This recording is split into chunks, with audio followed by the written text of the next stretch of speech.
Imagine waking up every morning, unsure if the water running from your tap is safe to drink. For thousands of families in South Lebanon, this is not distant fear. It is a daily reality. South Lebanon faces ongoing water shortages, contamination of groundwater, and poor sanitation infrastructure due to long-term structural failures that were worsened by the economic collapse and by the war's infrastructure damage. Many households rely on private water trucks or unsafe sources, which are expensive and often polluted. Access to clean and safe water is a fundamental human right, yet many families in the south are facing challenges to access it. The current war is not the only barrier that is challenging these people to access clean water, but there are many other factors, such as years of infrastructure neglect, pollution, and climate change. This issue isn't just about water, it's a big threat to public health, and it affects everything from agriculture to the economy and even our quality of life. Clean water is essential for every part of daily living. Without it, communities face disease outbreaks and all kinds of serious challenges.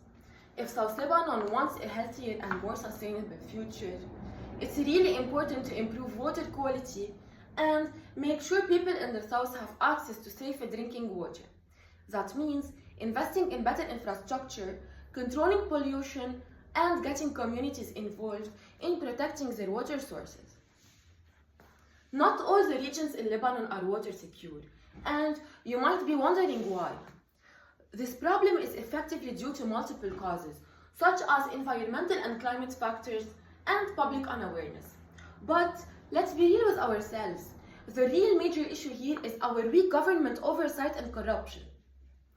Droughts and changing rainfall patterns are making it harder to find enough clean water. The weather just isn't as reliable as it used to be, and that's reducing the amount of fresh water available. Many people don't realize how important it is to save water or prevent pollution. There is still not enough education or awareness about water conservation in our communities. Poor management and a lack of proper funding for maintenance makes things worse. When there is little accountability, water resources aren't handled the way they should be. Now, you're all thinking, what an awful situation is it for all the people in this country? But actually, some people are benefiting from it. Just picture this. Sudden water shortages, unsafe and polluted water. This is basically the dream for private water vendors and truck companies, because higher demand on bottled water and private tankers equals higher prices. We always hear that change is coming toward us, problems will be solved, we even start hearing thoughts about new projects. But have you once asked yourselves why we never saw change? Because words are just words. Now, I'm not saying that there was no plan or that no one tried to make a change, but no consistent strategy for groundwater regulation was placed. International water management was weak, policy almost always failed due to underfunding, lack of maintenance, and corruption. And of course, infrastructure of water was the least of our government worries. Minimal investment was given to it.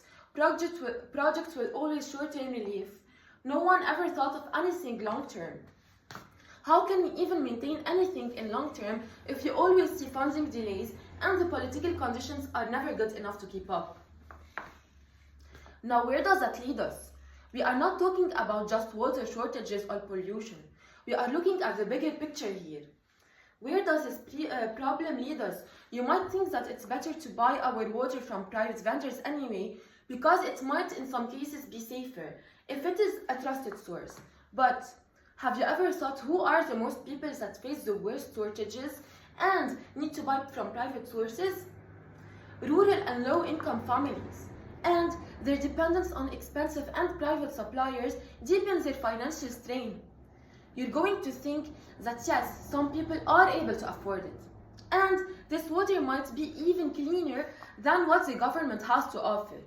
But why can't we for once be able to lean on our government?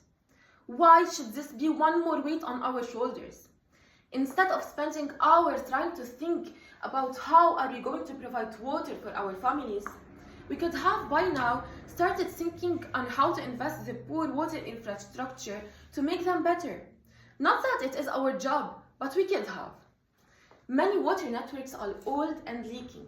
Some of them are not connecting to treatment plants. This is without mentioning inconsistent electricity, which disrupts pumping and filtration systems, which augments water pollution. And you know what water pollution leads to? Agricultural runoff, sewage leakage, waste dumping that contaminates river and groundwater. Tests by NGOs and some local institutions have shown high level of bacteria and chemicals in drinking water sources. Now your problem is polluted water. Soon you will have disease outbreaks and the whole population on your hospital floors, and we will go from water shortages and pollution to hospital staff shortages and not enough hospital beds.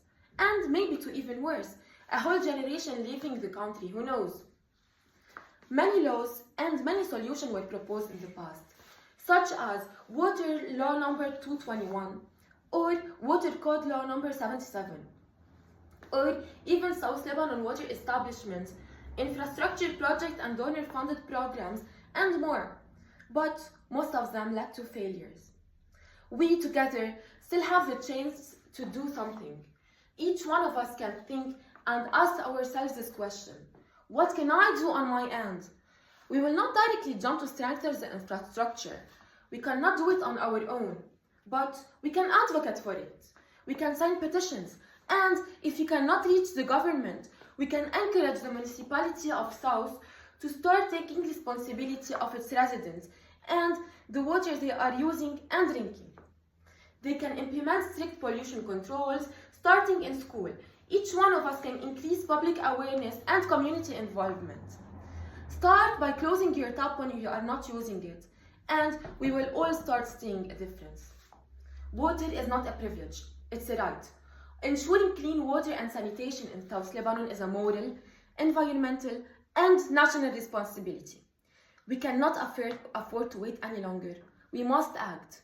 Join us in the effort by encouraging citizens, students, and organizations to advocate for sustainable water management policies, volunteer with environmental groups, and push local leaders to prioritize this issue. When we look at what's happening, the conclusion is clear.